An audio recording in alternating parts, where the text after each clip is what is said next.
Mindsetnya ini harus dirubah gitu loh. Kita ini nggak nyari tim, kita nggak bikin tim di youth level gitu loh.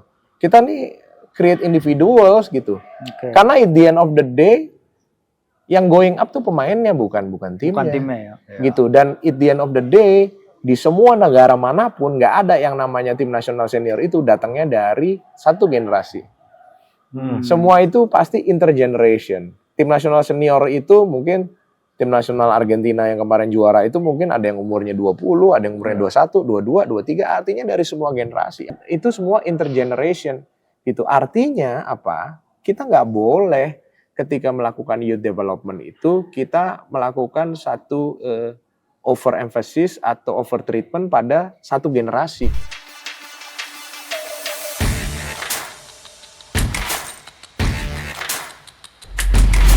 Sahabat Kompas.com, sekarang kita bersama Ganesha Putra, Wakil Presiden dari Persija. Ganesha, apa kabar? Baik, selamat sore.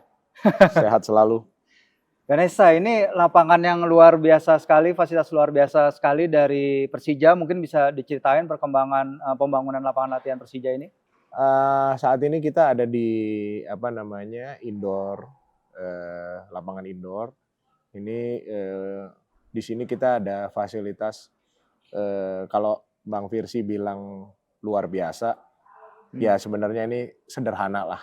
Karena ini sebenarnya kalau kita ngomong tuntutan sepak bola top level ini masih minim banget gitu ya. Karena ya di sini cuma ada satu pusat, di sini ada dining hall-nya untuk mereka makan, pemain makan, ada changing room, ada sedikit lounge untuk mereka duduk-duduk. Sama ada ya bisa maintenance meja, bisa ada sofa di situ nyantai, sama ada lapangan indoor gitu. Ya ini baru baru sedikit lah, artinya ini sangat minimalis. Ya masih jauh dari sempurna, dari kebutuhan sepak bola top level. Ya mudah-mudahan kedepannya bisa jadi lebih baik lah. Bisa berkembang lebih baik dengan fasilitas yang lebih baik lagi. Yang lagi dibangun apa lagi, Ganesha? Kita ada lapangan satu ya kan. Sekarang beberapa kali masih dipakai trial lapangannya karena juga permukaannya masih sedang disempurnakan kerataannya gitu. Kemudian nanti harapannya kalau tingkat kerataannya udah sempurna, nanti tim utama juga bisa latihan di lapangan yang baru ya. Rencananya rampung kapan, Bang? Sekarang sudah rampung. Sekarang ini lagi tahap penyempurnaan, dicoba-coba, masih trial. Kontraktornya juga banyak melakukan assessment. Ada area-area yang misalnya masih kurang sempurna, disempurnakan gitu. Makanya diperlukan banyak trial untuk mengetahui kekurangan-kekurangan. Gitu. Ganesha, mungkin bisa tolong ceritain sedikit soal Persija Development dan perkembangan akademi di Persija sekarang ini? Persija Development adalah satu direktorat yang ngurusin urusan sepak bola di luar tim utama. Ya, di dalamnya itu ada Elite Pro Academy sesuai dengan ketentuan PSSI. Kemudian ada yang namanya Persija Boarding School. Itu adalah kolaborasi antara pendidikan sepak bola dan pendidikan formal, di mana anak-anak itu bisa tinggal di asrama 24 jam. Urusannya hanya bola dan sekolah gitu. Jadi kegiatannya pagi latihan, mereka sekolah, nanti sore ada latihan lagi, ada kegiatan-kegiatan ekstrakurikuler. Seperti sekolah pada umumnya, cuman berbasis asrama. Kemudian ada juga Persija Soccer School, itu adalah seperti sekolah sepak bola dengan konsep individual development. Jadi supplementary program untuk anak-anak SSB, dia latihan di tempat yang lain. Di Persija dia bisa nambah untuk peningkatan kemampuan individualnya. Kemudian juga kita punya Persija Coaching School. Saat ini kita sedang mengadakan ada 2 batch kursus di license PSSI. Ya kan, itu adalah untuk pendidikan pelatih. Dan yang paling gede ya, dan juga mungkin paling kurang diperhatikan orang, tapi Ya. justru sebenarnya sangat paling penting itu yang namanya Persija Grassroots. Oke. Jadi bagaimana ini adalah satu program Persija untuk mempromosikan sepak bola dan tentu saja Persija Jakarta. Supaya harapannya makin banyak nih orang Jakarta yang nggak main bola jadi main bola, dan yang main bola dia nggak berhenti main bola. Gitu. Oke, ada berapa siswa sekarang Ganesha di yang ikut? Kita kalau total di organisasi kita Persija Elite Pro Academy ada sekitar 100 pemain. Kemudian di boarding school ada sekitar 100 pemain, kemudian di soccer school ada sekitar mungkin 300 pemain. So di organisasi kita saat ini yang under kita langsung itu ada sekitar 500 pemain. Tapi juga kita punya SSB Mitra yang mengikuti kegiatan-kegiatan Persija Grassroots ya. Ya lumayan bisa lebih dari ribuan anak juga yang di bawah atau punya hubungan dengan Persija Development. Meskipun kelihatannya banyak, tapi sebenarnya itu masih jauh dari banyak karena kalau kita lihat penduduk kota Jakarta yang 10 juta, plus juga daerah-daerah penopang bisa mungkin di peak hours-nya bisa sampai 15 juta orang. Ya jumlah itu masih sangat-sangat kecil rasionya untuk jumlah anak-anak yang bermain bola. Seharusnya berapa Bang standarnya Bang kalau dari penduduk Bang? Tujuan targetnya. Gini, kita kalau ngomong ini kita ngomong angka partisipasi. Karena partisipasi itu adalah fondasi di dalam sepak bola. Kita nggak bisa ngomong pembinaan sepak bola yang elit. Kita nggak bisa dapat pemain Elite Pro Academy yang mumpuni kalau kita punya basis populasi pemain grassroots-nya itu sedikit. Benar. Gitu. Dan kita sekarang punya 100 orang di Elite Pro Academy, tapi kita mungkin memilih 100 itu mungkin hanya dari sekitar tadi, mungkin 1.000 atau 2.000 pemain. Sehingga tingkat kompetitifnya enggak dan tingkat selektifnya tidak setinggi di negara-negara yang sepak bolanya sudah maju. Ya. Gitu. Dimana saya ambil contoh, kita berpartner sama salah satu klub Liga Spanyol, Deportivo Alaves. Mereka itu di kota Vitoria itu penduduknya hanya 250.000 gitu ya. 140.000. Tapi mereka punya penonton setiap minggu itu rata-rata hampir 17.000, 18.000 orang yang datang ke stadion. Out of 250.000 orang. Artinya itu persentasenya sangat besar untuk sebuah basis massa fans gitu. Dan juga di organisasi mereka, baik di klub Alavesnya sendiri maupun juga di satelitnya mereka, itu juga hampir banyak sekali pemain yang mereka kelola, sehingga akhirnya mereka bisa mendapatkan satu level kompetitif dan level pemain yang diinginkan gitu. Itu pun kita baru ngomong yang kelasnya Deportivo Alaves yang notabene itu liliput lah untuk di negara sebesar Spanyol gitu. Tapi artinya angka partisipasi itu yang sangat-sangat luar biasa gitu. Mungkin Bang Firsi juga tahu Villarreal kalau nggak salah ya, jumlah penduduknya sama ukuran stadionnya hampir sama gitu kan, atau bahkan stadionnya lebih gede daripada. Artinya kan ini luar biasa gitu ya. Ini yang kedepannya ini yang harus dibangun, karena juga kalau kita ngomong industri sepak bola, yang membiayai prestasi itu harus partisipasi. Kalau partisipasinya banyak, ya industrinya akan hidup gitu, karena fans itu mungkin dia nonton bola, dia beli tiket, dia beli shawl gitu, tapi mungkin dia nggak beli celana, dia nggak beli kaos kaki, dia nggak beli sepatu bola gitu kan.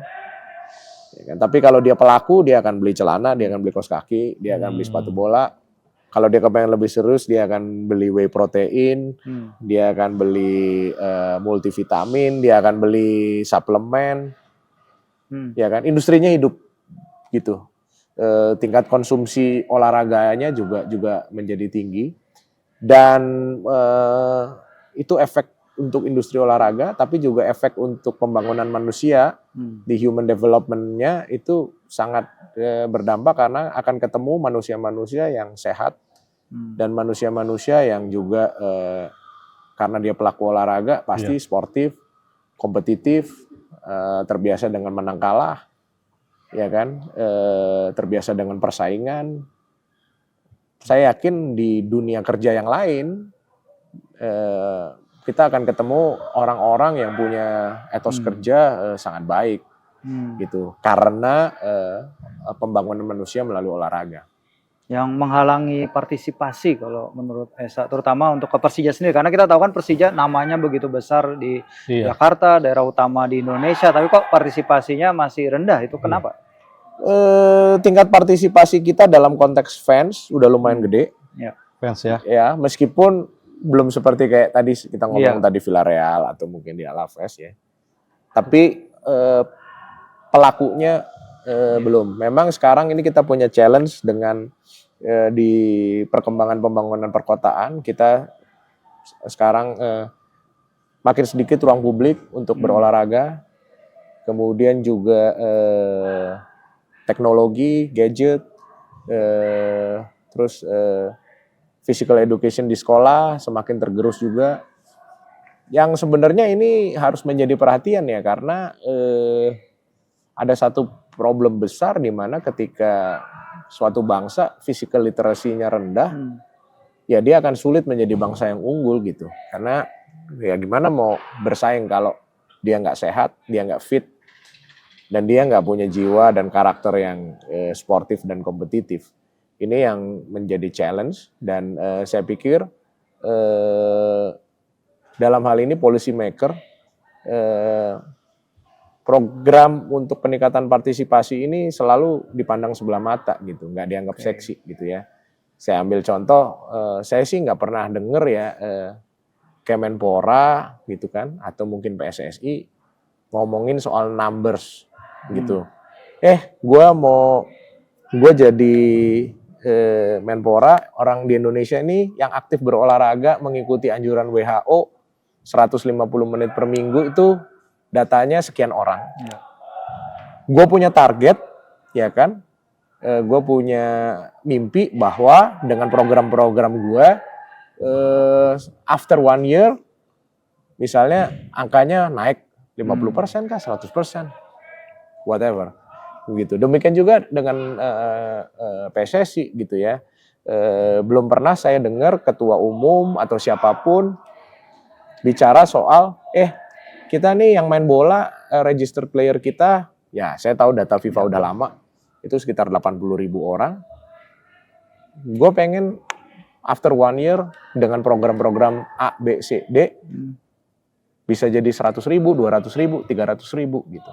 Jadi dari policy makernya sendiri nggak pernah ada satu policy yang memang dipersiapkan dengan planning yang baik, dengan strategi yang baik untuk memang meningkatin partisipasi. Karena semua ngomongnya bagaimana cara jadi juara. Yes, elitism, kita terjebak pada elitism. Oke, dengan gua jadi Menpora, gua akan dapat jumlah medali sekian, di Olimpiade kita masuk peringkat berapa, bla bla bla. Yang PSSI dan mungkin juga PB-PB yang lain semuanya juga ngomong SEA Games, Asian Games, Olympic Games, Asia Cup, AFF, World Cup, all the monumental event yang sifatnya untuk mencari juara itu, which is itu sangat bagus, sangat penting, karena itu juga salah satu yang bisa menggairahkan grassroots. Tapi juga perlu ada satu strategi yang despite of prestasi kita di level elit, minat orang untuk bermain bola, ya kan, minat anak-anak untuk berolahraga itu meningkat gitu. Nah ini yang saya pikir kedepannya perlu dipikirkan dan perlu diseriusin. Ada satu program yang spesifik untuk naikin jumlah partisipasi, baik di sepak bola atau mungkin kalau kita di keluarga besar olahraga ya partisipasi berolahraga, supaya ya at least hampir semua orang Indonesia tuh memenuhi anjuran WHO gitu. Dia olahraga 150 menit per minggu, ya kan, punya physical literacy yang bagus, dan nanti kita punya human capital yang sangat bagus as a nation gitu. Menpora nggak pernah nyampein itu emang. Soal WHO itu. Ya, apa namanya, itu yang saya bilang, kita selalu terjebaknya sama elitism. Iya ya. Gitu. Kita ngomong sport itu selalu ngomong sport untuk Juara, sport untuk ngibarin merah putih di ajang internasional, which is good, which is true. Tapi kita juga harus ngomong bahwa sport sebagai fondasi untuk pembangunan manusia gitu loh. Itu yang apa namanya, ya perlu digarap lebih serius ya menurut saya. Dan kalau konteksnya sepak bola nggak ada lain, harus banyak program-program yang berusaha mempopulerkan sepak bola, merangsang anak untuk main bola. Mungkin harus bagi-bagi bola di mana-mana, bagi-bagi mini goal kemana-mana, bikin banyak coaching klinik, bikin banyak festival, bikin banyak kegiatan-kegiatan di semua lini, di sekolah, di kampung, di RT, ya kan? Di samping juga program elit yang bisa membantu untuk menggairahkan sepak bola di level grassroots. Soal pelaku tadi tuh Bang, kan lagi ada fenomena masuk polisi, nah itu gimana Bang? Kan dia kan mau berkarir di sepak bola, tapi kok Bang memandangnya gimana? Ini sih nggak ada hubungannya ya, nggak ada hubungannya karena apa namanya, kalau dia memilih profesi itu yang notabene itu juga merupakan apa namanya, profesi yang pengabdian kepada negara, itu tentunya menjadi pilihan pribadi masing-masing orang. Tetapi juga konteksnya adalah yang lebih penting tadi, kita ngomong bahwa orang-orang ini yang jadi pelaku-pelaku ini, dia tetap berolahraga meskipun dia nggak semua orang ketika dia doing sports, dia harus jadi professional athlete. Dan professional footballer. Dan in the end ada law of 1%, law of 2%, hanya 1, 2, 3% yang kemudian sampai ke top menjadi pemain profesional. Gitu. Nah, tapi ini harus diketahui bahwa kita akan dapat 1% ini yang quality kalau kita punya basis populasi yang besar gitu. Jadi ini yang apa namanya, saya concern banget soal ini, dan saya sangat sedih banget ketika sekarang ya makin banyak orang yang nggak main bola gitu. Karena sebagai orang yang lama di bola, banyak dapat sesuatu dari sepak bola, saya punya panggilan untuk giving back ke sepak bola, dan tentunya salah satu yang bisa diberikan adalah bagaimana menggairahkan sepak bola supaya banyak orang jadi main bola gitu. Ya, kalau soal ini Ganesha gimana? Misalnya tanggapan soal pemain-pemain yang kemarin gagal, katanya nih yang gagal seleksi U17 dioper ke klub-klub Liga 1. Kalau Persija ngeliatnya gimana? Maksudnya gimana tuh? Kan ada wacana itu ya Nisha, yang pemain-pemain yang kemarin ikut seleksi U17 untuk Piala Dunia, tapi mungkin dia nggak kepilih, tapi punya kualitas, terus katanya bakal dioper-oper ke klub Liga 1. Itu gimana? Saya nggak ngerti itu statementnya dasarnya apa, dan saya juga nggak ngerti statement itu berdasarkan melihat kondisi dan ekosistem sepak bola yang ada. Karena yang saya tahu, yang namanya tim nasional U17 itu kan pemainnya dipilihnya dari klub. Iya. Gitu. Jadi harusnya kalau ikut seleksi gitu kali. Enggak. Terus saya nggak ngerti adalah dibilang kalau nggak kepilih nanti dioper loh. Enggak, kalau nggak kepilih dia balik ke klub. Balik ke klub. Iya. Itu sesimpel itu sih. Saya nggak ngerti ada statement seperti itu yang makanya dioper ke klub Liga 1. Dioper ke klub Liga 1. Kan mereka memang dari klub Liga 1. Iya. Gitu ya. Kalau nggak kepilih ya balik ke klub lah. So as simple as that sih kalau saya bilang. Iya. Nah, tapi kalau misalnya nih kan Persija kerap mengirim pemain ke tim nasional, bahkan musim lalu sempat kekurangan pemain dan lain-lain. Itu adalah bukti kesuksesan Persija dalam youth development dong, Ganesha. Kalau dibilang sukses belum, tapi kalau kita bilangnya kita on the right track-nya, kita di jalur yang benar. karena sudah mulai ada sedikit kelihatan hasil kerja kita.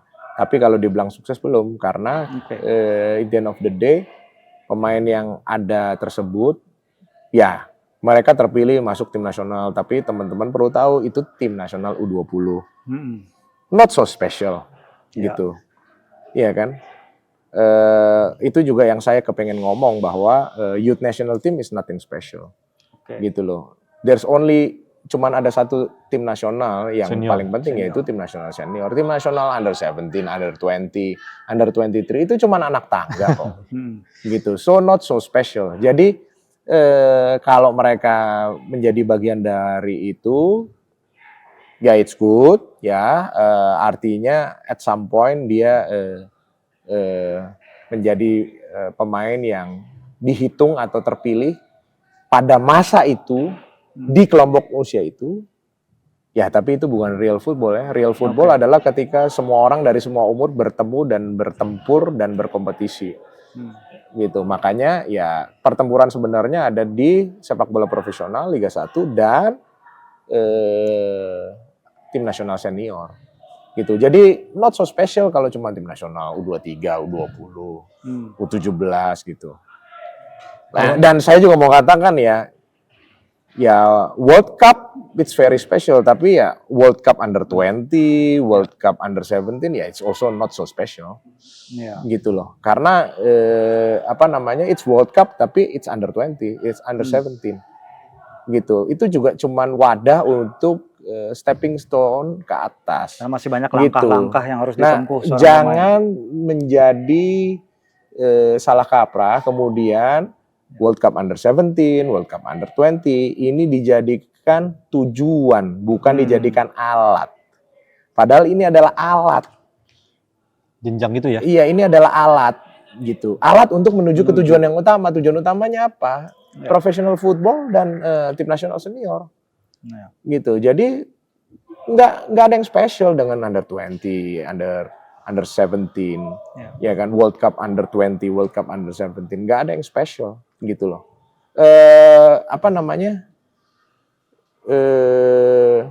Banyak negara-negara yang let's say maju, ya kan, di dalam sepak bola gitu ya. Argentina juara dunia tapi dia nggak qualified ke World Cup under 20 gitu. Iya. Ya kan, saya nggak tahu nih World Cup under 17 ada negara besar yang nggak lolos nggak? Pasti ada kan? Mungkin ya. Ya kan, pasti ada gitu loh. Karena ya Itian buat negara-negara yang sepak bolanya udah maju, under 17, under 20 not so important gitu. Itu hanyalah alat untuk mencapai tujuan utama gitu. Dan ketika mereka sudah punya satu domestic ecosystem yang baik, mereka nggak pusing kok dengan World Cup. Atau jangan ada negara-negara Jerman kah, Spanyol kah, jangankan ngomong World Cup under 17 atau World 20. Cup under 20. Kadang-kadang mereka Euro under 20, Euro under 17-nya aja mereka nggak lolos. Iya, betul. Mereka gagal di kualifikasi. Tapi buat mereka it's not a big deal karena ya Euro mungkin kita cuma main 4, 5, 6 pertandingan. World Cup juga mungkin sampai final kita cuma main 4, 5, 6 pertandingan. Terus kenapa lu mesti pusing ketika lu nggak lolos, lu kehilangan 4, 5, 6 pertandingan. Sedangkan di domestic ekosistemnya mereka main setiap pekan competitive game. Benar ya. Iya. Gitu loh, competitive game. Yang pertandingan lu best of the best player main lawan best of the best players juga dan competitive game. Game yang sometimes kita bisa menang, sometimes bisa draw, sometimes bisa kalah. Gitu. So akhirnya itu menjadi tidak terlalu relevan lagi. Tapi kan butuh pengalaman internasional, Bang. Itu kan masih domestik. Kan butuh pengalaman internasional kan setiap pemain walaupun kelompok umur. Kenyataannya ya kan banyak pemain-pemain juga yang dia bisa sampai ke atas tanpa dia pernah menjadi bagian dari national team di youth. Contohnya Bang ada Bang? Ya banyak pemain yang mengalami seperti itu. Lagi-lagi ini kan alat bukan tujuan, gitu. Dan banyak sekali pemain-pemain yang terlibat involved di youth national team nggak sampai juga ke atas. Di Eropa, di Indonesia sama aja. Kalian punya porsi nih. Tapi media luar juga begitu bang kadang-kadang. Wonderkid katanya kan. Terlalu diekspos gitu ya pada usia muda. Iya, ya tapi di sana apa namanya wonderkid apa dan sebagainya lebih pada konteks playersnya. Iya benar. Bukan timnya. Individu ya, iya benar. Gitu. Artinya di situ udah ada satu step forward karena mereka udah nggak ngomongin lagi team achievement, tapi individual achievement.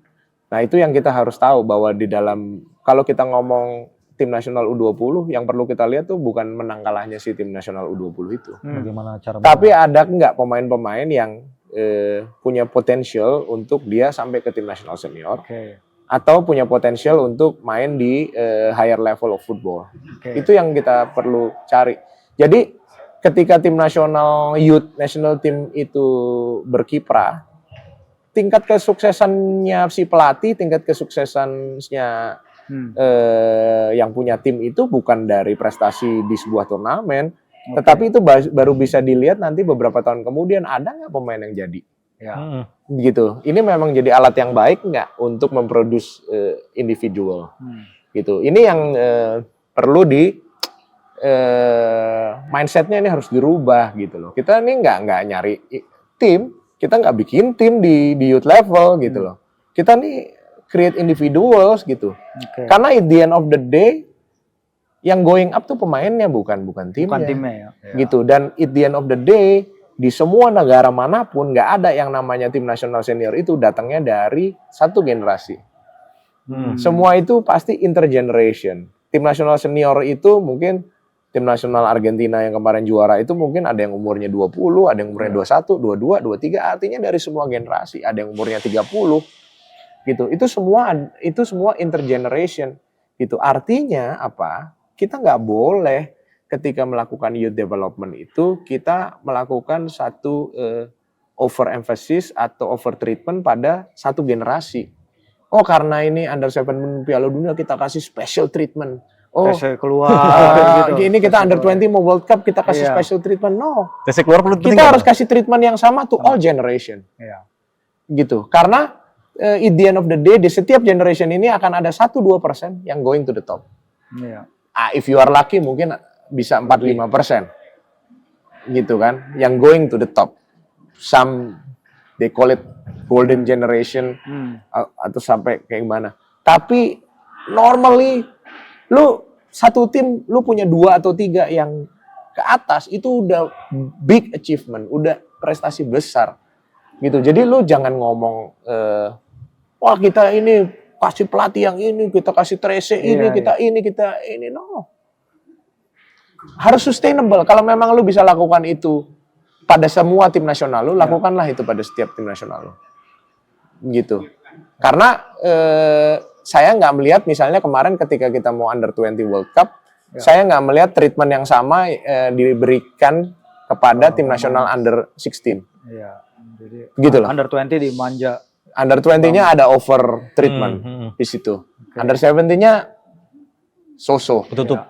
So-so. Nah, mungkin sekarang kebalik nih. Iya, makanya benar. Gitu, itu sangat menurut saya sangat berbahaya. Karena we put our effort, our money, and our time to one generation that in the end semuanya nggak akan jadi. Nggak akan semuanya jadi. Iya. Gitu. So kenapa nggak kita bikin satu konsep yang lebih holistik, yang memang pembinaan ini satu inline, lu tuh under 16, under 20, under 23 ini semua adalah satu line yang lu harus kerjain, semuanya itu bagus, gitu. Dan nggak event based, tapi orientasinya bukan event, orientasinya adalah senior national team, orientasinya adalah kalau kita di akademi Elite Pro Academy, orientasinya adalah first team. Gitu. Orientasinya kita bukan event, bukan turnamen. Gitu loh. Peak performance-nya bukan untuk di World Cup, no. Peak performance-nya adalah anak-anak under 17 ini. In the next 3 years, dia harus main Liga 1. In the next 3 years, mereka harus main senior national team. Itu peak performance-nya. Jadi semua program didesain untuk ke sana.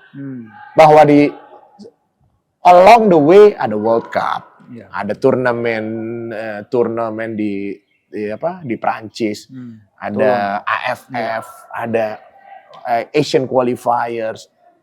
Along the way, ya itu proses, itu stepping stone, gitu. Tapi itu tools, bukan tujuan. M-nya first team football, senior team national, gitu. Jadi ini yang mindsetnya harus digeser. Bang, gue penasaran soal pemain jadi, Bang. Pelatih A ngeliat dia udah jadi nih, tapi pas pergantian pelatih bisa aja dia bukan apa-apa, Bang. Nah itu yang dimaksud pemain jadi itu ya seperti apa, Bang? Apa ya? Gimana, Bang? It's not so important, gitu. Jadi mungkin sometimes kita harus ngomong bahwa nggak tahu ada nggak yang berani ngomong bahwa ya kita ikut satu turnamen usia muda, kita bilang ya target kita adalah melalui turnamen ini kita mematangkan pemain dan pemain kami ada yang jadi pemain tim nasional senior. Itu harus jadi targetnya. Gitu. Bukan turnamennya sendiri ya, itu ya. Yang mungkin yang mindsetnya. Iya. Nah, di Persija kan itu tadi yang Esa bilang, bagaimana suatu ekosistem mendukung untuk seorang pemain naik dari level U11, U16, U17 hingga level tim senior. Itu seberapa susah sih apa yang Persija coba terapkan untuk mengakomodasi para pemain muda itu, Ganesha? Yang bisa kita ciptakan kan ekosistem, lingkungan, wadah, ya kan, mereka bisa latihan, mereka bisa kompetisi. Idean sebenarnya kita yang coach, yang di manajemen itu sebenarnya hanya fasilitator aja, gitu. Pemainnya itu sendiri yang kemudian berinteraksi dengan lingkungan yang kita bangun, and then nanti akan ada yang muncul, gitu. Karena of course kita selalu bisa buat dia potensial, dia kita prediksi akan jadi bagus dan sebagainya, tapi ya banyak salahnya juga gitu. So kadang-kadang nggak perlu ambil pusing, nih wadahnya, ya let them grow. And then siapa yang pada akhirnya dia bisa jadi lebih unggul dari yang lain, dan dia bisa dapat chance untuk ke atas, dan ketika dia di atas dia bisa ambil kesempatan itu, ya he deserve it. Gitu. Jadi jangan juga berpikiran bahwa kita ini kayak dewa gitu. Apa yang kita buat, kita yang jadiin mereka. No. Enggak. Gitu. Itu semua interaksi. Interaksi gitu ya. Artinya kita menciptakan fasilitas, kita memfasilitasi, kita menciptakan lingkungan, wadah, habis itu ya pemainnya dengan motivasinya dia, dengan etos kerjanya dia, ya dia yang manfaatin dan ya kayak gitu sih. Kalau di Persija ada model belusukan juga nggak, Bang? Nyari dari daerah-daerah baru dimasuk akademi. Jadi nggak hanya Jakarta doang gitu. Kita fokusnya memang di Jabodetabek, meskipun kita juga banyak dapat rekomendasi dari teman-teman yang di daerah, ya kan? Ya kalau memang rekomendasi teman-teman itu bagus ya kenapa enggak gitu. Tapi juga harus kita ingat bahwa kita Persija Jakarta, penting juga kita punya emotional attachment dengan putra daerah, dengan kotanya kita. Jadi ya of course kita harus mengoptimalkan anak-anak Jakarta, gitu. Meskipun anak-anak lain juga punya hak. Kalau dia bagus, dia juga menjadi bagian dari Persija Jakarta, gitu. Tapi ya majority kita mau bahwa anak-anak ini harus anak-anak Jakarta dong, gitu. Di samping emotional attachment-nya harus ada, kemudian yang kedua juga ya kita bicara soal sustainability, karena kan tentu saja ketika kita mendatangkan pemain dari luar Jabodetabek itu kan cost-nya lebih tinggi, gitu. Dan kita juga percaya bahwa ketika pemain-pemain ini tinggal di Jakarta, dia tinggal di rumah dengan parents, dengan orang tua, dia sekolah normal, itu mereka punya normal life dan itu juga punya efek psikologis yang bagus juga untuk perkembangan pemainnya. Kalau secara lebih luas ya, bukan hanya soal youth development, tapi menurut Ganesha apa sih yang diperkirakan akan menjadi tantangan strategis bagi Persija dalam mungkin periode 5 tahun ke depan, mungkin dalam medium term, long term? As a club. Iya, as a club. Nomor satu, tantangan terbesarnya adalah ekosistem sepak bola Indonesia ya. Ekosistem sepak bola Indonesia ini sangat Dinamis ya. dynamic, unstable.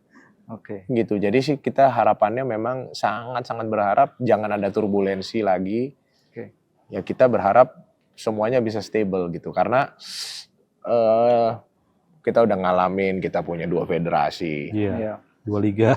Kita dapat investment besar dari satu negara waktu itu dengan QNB League. Iya. Yes. And then Berhenti. kita harus Tiarap. tiarap. Kemudian kita recover lagi, udah mulai agak lumayan. Kemudian ada lagi permasalahan-permasalahan di organisasi. Ya kan, kita udah mau take off lagi. Kemarin ada kanjuruan. Pandemi dan kanjuruan. Pandemi, Iya. kemudian ada kanjuruhan. Jadi apa ya, hal-hal ini yang membuat memang siapapun sulit melakukan perencanaan, sulit membuat satu perumusan strategi untuk melangkah ke depan gitu. Dan selalu akhirnya yang klub lakukan adalah ya damage control gitu. Karena kita sudah membuat planning, sudah membuat strategi, tapi kemudian ada satu hal, kita harus damage control lagi, kita harus recovery lagi.